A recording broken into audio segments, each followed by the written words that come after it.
Now with us in the studio to discuss this is Tom Gross, Middle East expert. Tom, Trump has started to announce his foreign policy appointments to his coming administrations. We heard some names here in the report. What do they have in common, or what do they point towards the way that he's likely to formulate his foreign policy to the region? Yes, well, anyone who was concerned that because there are a few isolationists within the inner Trump circle, anyone's concerned that the Trump administration might not have Israel's back with regard to Middle East policy can rest assured, because almost everybody, in fact everybody whose name has been announced is decidedly pro-Israel. It's almost the opposite of the Biden administration. Look, I think that Joe Biden himself and his team, Blinken, Sullivan, others, regard themselves as friends of Israel, and they are up to a point. But the record proves that over the last year and a half, they've been stop-start. They've sort of allowed Israel, they've encouraged Israel to fight its war of self-defense, but they've also held it back repeatedly. Both President Biden and Vice President Harris have cited Hamas death certificates, death statistics, which are almost certainly wildly inflated of civilian deaths in Gaza, as if they are fact. So they have, in fact, undermined Israel in many, many ways. So there's a kind of sigh of relief for supporters of the Israeli policies with Gaza, Lebanon and Iran.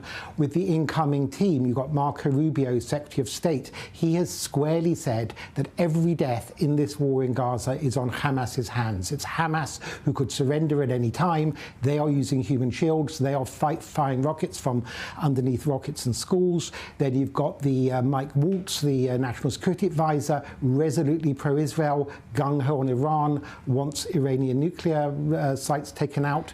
You've got the Elise Stefanik, who's going to be the UN ambassador, who came to prominence when she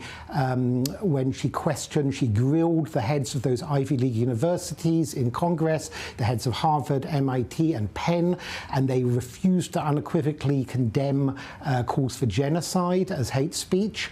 And there are others too, you know, Mike Huckabee, almost all of them.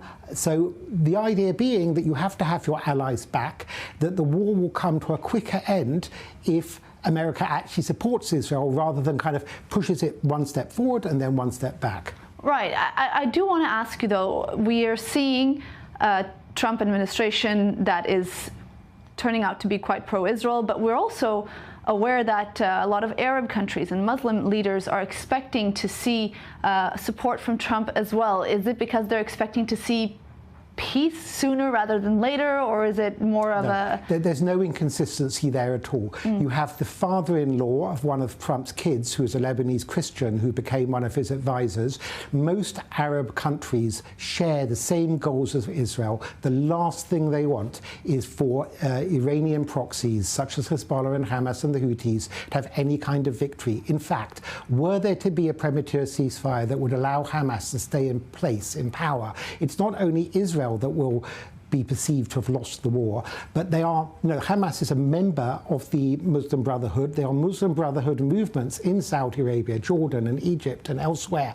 Those movements will get such a boost by the idea that Hamas has withstood the assault of the mighty IDF, that they will then threaten the governments of Jordan and Saudi Arabia and Egypt. So yes, they pay a bit of lip service to Palestinians, but they absolutely share the same goals. And in fact, we know that when Trump left office 4 years ago, there were 15 other Arab countries in various stages of negotiating peace deals with Israel under the Trump auspices, Trump administration's guidance. And, you know, Joe Biden didn't get any peace deals in the 4 years. I know from contacts in Saudi Arabia and elsewhere, they are eager to reach agreements with Israel. And I think that Trump, whatever everyone else thinks of him, is the person that they want to oversee such deals. All right, well, we'll have to see. January 20th, it'll start. Thank you so much for your analysis, Tom Gross. Okay. That's all we have.